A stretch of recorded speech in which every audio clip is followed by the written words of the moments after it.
a black officer mocked by his white colleagues faces relentless racism. But when the tables turn, their humiliation is just the beginning. This story will leave you speechless. The police precinct buzzed with activity, the usual symphony of phones ringing, dispatch calls crackling over radios, and officers milling about with paperwork.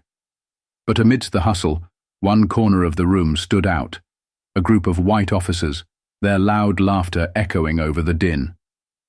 At the center of their attention was a tall, young black officer named Marcus Green, who sat silently at his desk, his jaw clenched as he filled out reports.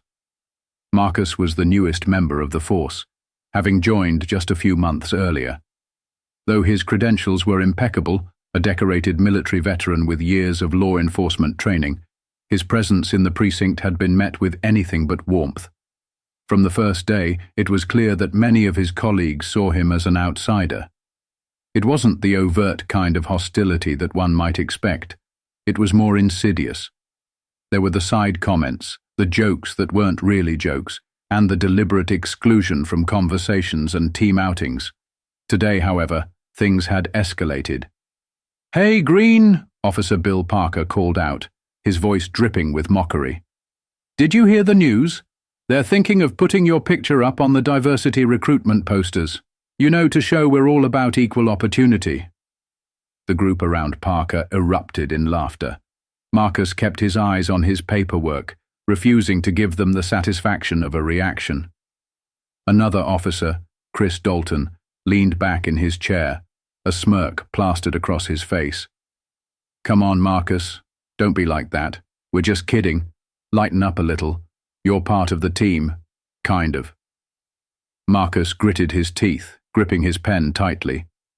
His mind raced with 100 things he wanted to say, but he knew better. Speaking out would only make things worse. He had learned that lesson the hard way during his military days, where standing out for the wrong reasons could make you a target. Still, their laughter gnawed at him. He wasn't just angry, he was hurt. He had joined the force because he believed in justice, in making a difference in his community.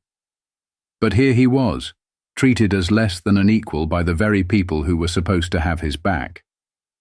The group's laughter was interrupted by the sound of boots on the tile floor. Captain Melissa Carter entered the room, her sharp eyes scanning the precinct. She was a no-nonsense leader, respected by most of the force. Marcus had hoped she might be an ally, but even she seemed hesitant to confront the deeply ingrained culture in her department. "All right, people, enough chit-chat," she said briskly. "We've got work to do. Parker, Dalton, and Green, get ready for patrol. You're heading out together today." The announcement was met with groans from Parker and Dalton. "Great," Dalton muttered under his breath. "Babysitting duty." Marcus didn't say a word, but he could feel their disdain like a weight on his shoulders. As the group gathered their gear and prepared to head out, Marcus resolved to keep his focus on the job. He might not have their respect, but he wasn't about to let their petty behavior derail his purpose. Little did they know, this day would be the turning point, not just for Marcus, but for the entire precinct. The squad car rolled down the quiet streets of the neighborhood, its sirens off, but its presence loud. Marcus sat in the back seat, his eyes scanning the sidewalks, alleys, and storefronts. In the front, Parker drove with one hand on the wheel, while Dalton played with the radio, scrolling through channels with casual indifference. The silence in the car was thick, broken only by the crackle of the police radio and the occasional muttered complaint from Parker. Marcus kept his focus on the job, but the tension was impossible to ignore. "So, Green," Dalton finally said, glancing at him through the rear-view mirror, "what's the story with you, huh? Why'd you even join this department? Could have gone somewhere more fitting, don't you think?" Marcus's jaw tightened, but he didn't respond. His hands rested calmly in his lap, though his knuckles were white from the tension. "Come on," Parker chimed in, his tone mockingly friendly. "We're just trying to understand you better, buddy. You're so quiet all the time. Makes us wonder if you're hiding something." Marcus looked out the window, refusing to rise to the bait. But Dalton wasn't finished. "Maybe he's one of those change the system from the inside guys," Dalton said with a chuckle. "Thinks he's gonna single-handedly fix law enforcement. What do you think, Parker?" Parker laughed, slapping the steering wheel. "Oh yeah, that's it. Officer Green, savior of the force. Maybe we should call the media and let them know we've got a hero riding with us." Marcus finally spoke, his voice calm but firm. "You done?" The question caught both men off guard. Parker glanced at Dalton, who shrugged, his smirk faltering slightly. They weren't used to Marcus pushing back, even in such a subtle way. "Relax, Green," Parker said after a moment. "We're just messing with you. You don't have to be so sensitive." Marcus didn't reply. Instead, he turned his attention back to the street. A group of teenagers played basketball in a nearby park, their laughter and cheers cutting through the air. For a moment, Marcus allowed himself to focus on them, to remember why he had taken this job in the first place. But the peace was short-lived. The radio crackled to life, a dispatcher's voice filling the car. "Unit 42, we've got a 10 to 16 in progress at the corner of 5th and Maple. Possible domestic disturbance. Please respond." Parker grabbed the mic. "Unit 42 responding. En route." The car sped up, the tires screeching slightly as Parker made a sharp turn. Dalton adjusted his vest, a flicker of seriousness crossing his face for the first time that day. Marcus sat straighter, his focus sharpening. They arrived at a small, run-down apartment complex, the paint peeling from the walls and the parking lot littered with debris. A woman stood near the entrance, clutching a young child. Her face was streaked with tears, and her hands trembled as she pointed toward one of the units. "He's in there," she said, her voice shaking. "Please, he's got a gun." Parker and Dalton exchanged a look, their earlier bravado replaced by unease. Marcus stepped forward, his tone calm and reassuring. "Ma'am, we're here to help. Are you and your child safe right now?" The woman nodded hesitantly. "Yes, but he's not stable. I'm scared he'll hurt someone." Marcus turned to Parker and Dalton, his voice steady but authoritative. "We need to handle this carefully. No unnecessary escalation." Parker raised an eyebrow, clearly not used to taking instructions from Marcus. "Oh, don't worry. We've done this before, rookie." As they approached the door of the unit, the tension was palpable. Parker took the lead, his hand on his weapon, while Dalton hung back slightly, his expression wary. Marcus stayed close, his senses on high alert. The next moments unfolded in a blur. The door creaked open, revealing a man in his late 30s, his eyes wild and his hands shaking as he clutched a handgun. He shouted incoherently, his words a jumbled mix of anger and desperation. Parker immediately drew his weapon, his voice booming. "Drop the gun! Now!" The man flinched, his grip tightening on the weapon. Marcus stepped forward, his hands raised, his tone calm. "Sir, listen to me. We're here to help. Let's talk this out." Dalton shot Marcus a look. "What are you doing? Get back." But Marcus didn't waver. He kept his gaze locked on the man, his voice steady. "You don't want to do this. Whatever's going on, we can work through it. Just put the gun down." The man's breathing was ragged, his eyes darting between Marcus and Parker. For a moment it seemed like he might listen. But then Parker shouted again, his tone harsh. "I said drop it." The man panicked, his movements erratic. Marcus acted quickly, stepping in and guiding the man's arm down with measured force. The gun clattered to the floor, and Marcus secured it as Parker and Dalton moved in to handcuff the man. The situation de-escalated, but the tension between the officers was far from resolved. Back at the car, Parker turned to Marcus, his face flushed with anger. "What the hell was that? You could have gotten us all killed." Marcus stared him down, his voice low but firm. "And you could have escalated the situation to a point of no return.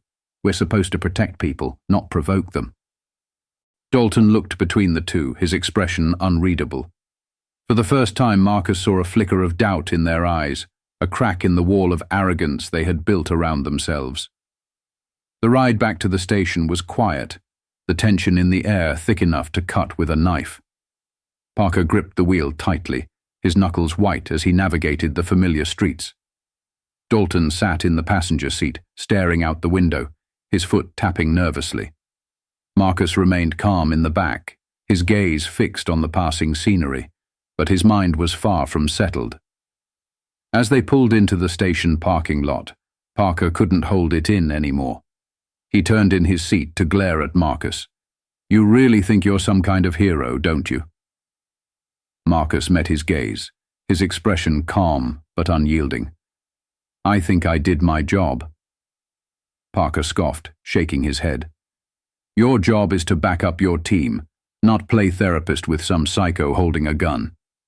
"His job," Marcus said, his voice measured, "is to de-escalate situations and protect lives. Same as yours, Parker." Dalton glanced between them, his discomfort evident. "All right, let's cool it, both of you. We've got reports to file." As they exited the car, Parker slammed the door harder than necessary, muttering under his breath. Marcus ignored him, walking toward the station with his head held high. He knew what was coming next, but he was prepared. Inside the bullpen, the usual buzz of activity greeted them. Officers crowded around desks, phones rang incessantly, and the faint hum of conversation filled the air. But as Marcus walked past, a hush seemed to follow him. Eyes turned, whispers grew louder, and he could feel the weight of their judgment pressing down on him. At his desk, Marcus sat down to complete his report. Before he could even start typing, a familiar voice cut through the noise. "Green!" Sergeant Baker's booming voice drew the attention of the entire room. Marcus looked up to see the burly, middle-aged sergeant striding toward him, his expression a mix of irritation and curiosity. "Office. Now."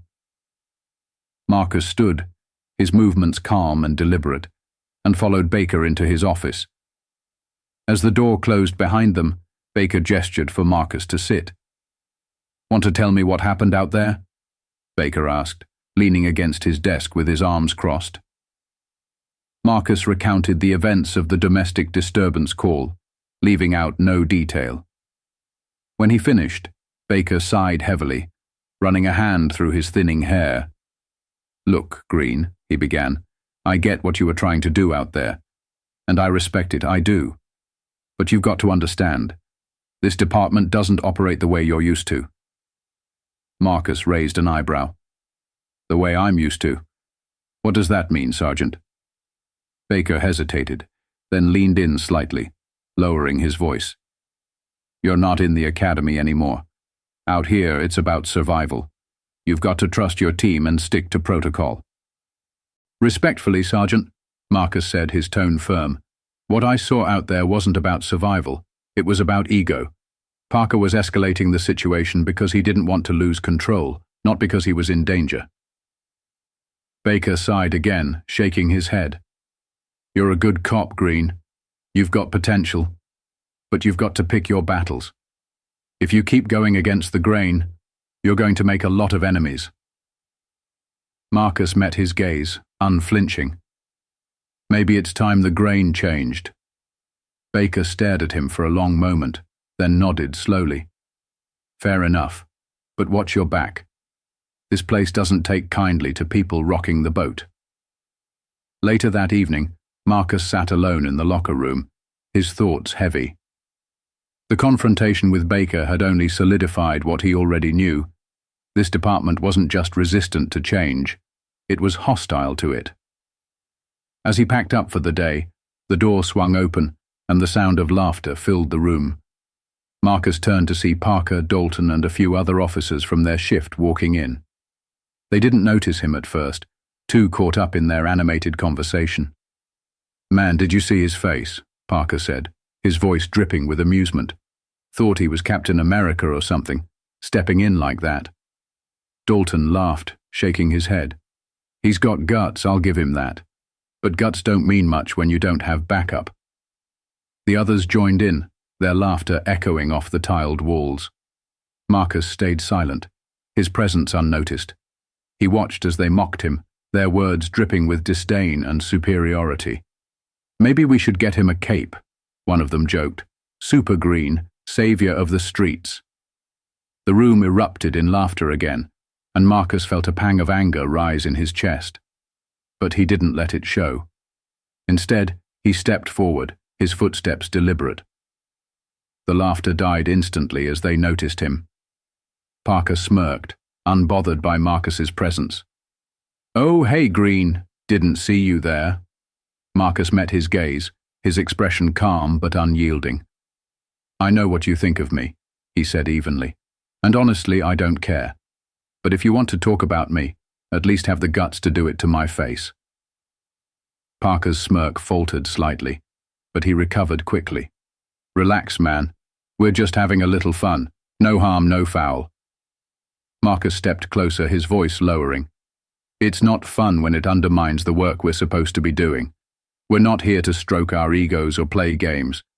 We're here to serve this community, and if you can't take that seriously, maybe you're in the wrong job." The room fell silent, the weight of Marcus's words hanging heavy in the air. One by one, the officers looked away, avoiding his gaze. Parker's smirk was gone, replaced by a flicker of uncertainty. Without waiting for a response, Marcus turned and walked out of the locker room, leaving them to sit with their discomfort. He knew this wasn't the end of the battle, but it was a step. And Marcus was ready for the long fight ahead. The morning after the locker room confrontation, Marcus arrived at the station with a renewed sense of determination. The previous night's events had confirmed what he already suspected. He was an outsider in this department, and change would not come easily. But he wasn't about to back down. If anything, the resistance only fueled his resolve. As Marcus walked through the bullpen, the usual hum of activity seemed to pause briefly. Conversations hushed, and side glances followed him as he made his way to his desk. He ignored it all, focusing on the task at hand. He had a plan, and it started with leading by example. Mid-morning, Marcus received a call about a missing teenager in one of the nearby neighborhoods. The family was frantic, and time was critical. Marcus volunteered to take the lead, inviting Dalton to partner with him. Though hesitant, Dalton agreed, perhaps sensing an opportunity to mend fences, or at least keep the peace. The search led them to a densely wooded area just outside town. Marcus methodically combed through every lead, questioning witnesses and coordinating with local volunteers. His calm demeanor and methodical approach began to stand out to Dalton, who found himself admiring Marcus's focus, despite the tension between them. Hours later, they found the teenager, scared, hungry, but unharmed, in a secluded cabin. As they walked him back to his relieved parents, Marcus's professionalism and empathy left a mark not just on the family, but on Dalton as well.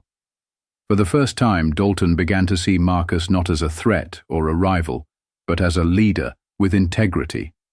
Back at the station, word of the rescue spread quickly. Officers who had been dismissive of Marcus earlier couldn't ignore his effectiveness. Even Parker, still nursing his bruised ego, found it difficult to dismiss the respect Marcus had earned from the community that day. As the days passed, Marcus's actions continued to ripple through the department. He approached every call with the same unwavering commitment to fairness and professionalism. Slowly but surely, a handful of officers began to take notice. Dalton was among them, often pairing with Marcus on calls and learning from his approach. But not everyone was receptive to the change. Parker and a small group of like-minded officers clung to their old ways, growing increasingly resentful of Marcus's influence. Their disdain culminated in a meeting one afternoon, where Parker vented his frustrations to Sergeant Baker. "This guy thinks he's better than all of us," Parker fumed. "He's making us look bad." Baker sighed, rubbing his temples. "Maybe he's just doing his job, Parker. Have you considered that?" Parker scoffed. "He's undermining the team, acting like he's some kind of savior." Baker leaned back in his chair, his expression weary. You want my advice? Focus on doing your own job. If Green's actions make you feel inadequate, maybe that's something you need to work on. Parker left the office fuming, but Baker's words lingered in his mind. Deep down he knew Marcus wasn't the problem. It was the reflection Marcus cast on the department's culture. The turning point came during a community forum organized by the department to address concerns about police conduct. Chief Peterson, who had largely stayed in the background during Marcus's time at the station, asked Marcus to take the lead in presenting the department's outreach efforts. The forum was packed, with residents voicing their concerns and frustrations about policing in their neighborhoods. Many were wary, their trust in the department worn thin by years of indifference and bias. Marcus listened intently, taking notes and responding to questions with empathy and transparency. At one point, a resident asked about the internal culture of the department, voicing concerns that officers often failed to reflect the community's values. Marcus didn't shy away from the question. "We're not perfect," he admitted, "but I can tell you this. Change starts from within. It starts with holding ourselves accountable and striving to be better every day. It's not easy, and it's not fast, but it's necessary." His words resonated with the crowd, and as the forum concluded, many approached him to thank him personally. Chief Peterson, observing from the back of the room, nodded in approval. Marcus had not only earned the trust of the community, but had also begun to shift perceptions within the department. Back at the station, Marcus found a note on his desk. It was from Dalton, thanking him for his mentorship and expressing his admiration for the way Marcus handled himself both in the field and at the forum. For Marcus, it was a small but meaningful acknowledgement that his efforts were making a difference. Parker, however, remained resistant. Watching the growing respect Marcus commanded only deepened his resentment. But beneath his anger lay a flicker of self-doubt, a seed planted by Baker's words and Marcus's unyielding integrity. As the department continued to grapple with its identity, Marcus knew the battle was far from over. But he also knew that every step forward, no matter how small, was a victory worth fighting for. A week after the community forum, the department found itself in the national spotlight. A viral video showed Parker and his group of officers making a derogatory comment during a routine stop, their laughter echoing as they joked at the expense of the person they were meant to protect. The video sparked outrage, with protests forming outside the station demanding accountability. Inside the precinct, the atmosphere was tense. Officers whispered in corners, the weight of public scrutiny pressing down on everyone. Chief Peterson called an emergency meeting, her expression grim as she addressed the gathered officers. "This is unacceptable," she said, her voice firm. "We are here to serve this community, not to demean it. Actions like these reflect poorly on all of us, and they undermine the trust we're trying to rebuild." She paused, scanning the room before continuing. "The officers involved will be investigated, and disciplinary actions will be taken. Let this be a warning. We cannot afford complacency, and we cannot tolerate behavior that divides us from the people we serve." After the meeting, tensions boiled over in the bullpen. Parker, still fuming from the reprimand, approached Marcus with a sneer. "This is your fault," he spat, jabbing a finger in Marcus's direction. "Ever since you got here, this place has been a circus." Marcus stood, his calm demeanor contrasting sharply with Parker's anger. "My fault? No, Parker. This is about your choices, your actions. If you can't handle accountability, maybe you're in the wrong job." The room fell silent, all eyes on the two men. Parker's face turned red, his fists clenching at his sides. "You think you're better than us?" he snarled. "You think you're some kind of hero?" Marcus took a step closer, his voice steady but firm. "I don't think I'm better than anyone. But I know that what you're doing, what you've been doing, hurts this department and this community. If you can't see that, then maybe you're part of the problem." Parker lunged forward, but Dalton and another officer stepped in, pulling him back. "That's enough," Dalton shouted, his voice echoing through the bullpen. "Parker, you need to calm down." The room buzzed with tension as Parker stormed out, slamming the door behind him. Marcus remained standing, his gaze sweeping over the other officers. "This isn't about me," he said, his voice carrying a weight of conviction. "It's about who we are as a department and who we want to be. If we can't hold each other accountable, then we're failing everyone we've sworn to protect." The fallout from the video and Parker's outburst forced the department to take a hard look at itself. Chief Peterson implemented new policies, including mandatory sensitivity training and a zero-tolerance stance on discriminatory behavior. She also invited community leaders to participate in advisory meetings, ensuring that their voices were heard. Parker, facing disciplinary action, was given the option to resign or undergo a rigorous rehabilitation program designed to address his biases and rebuild trust within the department. Reluctantly, he chose the latter. Meanwhile, Marcus's leadership continued to inspire change. Officers who had once mocked or dismissed him now sought his guidance, recognizing the value of his approach. Dalton became one of his strongest allies, often defending Marcus's methods to skeptical colleagues. Months later, at the department's annual awards ceremony, Marcus was called to the stage. Chief Peterson, standing at the podium, smiled warmly as she introduced him. "Today we honor an officer who has shown unwavering dedication to justice and integrity," she said.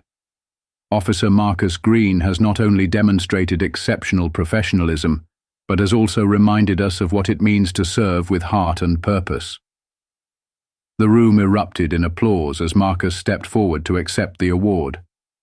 He glanced out at the crowd, seeing faces that had once been indifferent or hostile now filled with respect.